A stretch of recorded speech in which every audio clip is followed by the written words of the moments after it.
কতই না সুন্দর ছিল সেই সিলেট বিভাগের ভোলাগঞ্জ। সাদা পাথরের জন্য একটা সৌন্দর্য জায়গার নাম ছিল ভোলাগঞ্জ।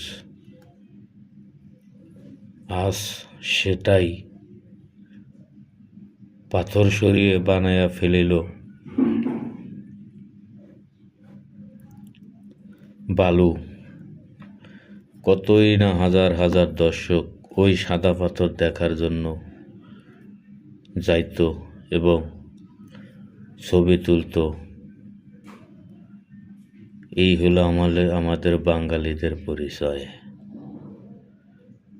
বাঙালি নিজের ভালো বোঝে, অন্যের ভালো বোঝে না। যদি অন্যের ভালো তারা বুঝতো তাহলে এই সৌন্দর্য তারা কোনোদিন ক্ষতি করত না। এই হইল মানুষ আমরা। আরে ভাই,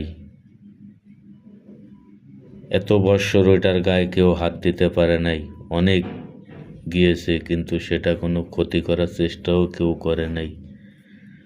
আর 11ই আগস্ট 2025-এ এসে সাদা পাথর সরিয়ে হয়ে গেল বালু। অনেকই দুঃখজনক ঘটনা এটা। তাই সিলেট বিভাগের মানুষকে বলবো, আরে ভাই, আপনাদের সৌন্দর্য আপনাদেরই ধরে রাখা উচিত। সেটা আপনারা রাখতে পারলেন না, এটা আপনাদের জন্য একটা লজ্জাজনক বিষয় এবং সকলের কাছেই আজকে আপনারা খারাপ হয়ে গেলেন। যেই হাজার হাজার পর্যটক মানুষ দেখতে যেত, আজ সেটা কি হয়ে গেল। তাই আপনাদের ঐতিহ্য আপনারাই ধরে রাখা প্রয়োজন। সেটা যেমন রাখতেই পারলেন না, এটা আপনাদের জন্য একটা লজ্জা।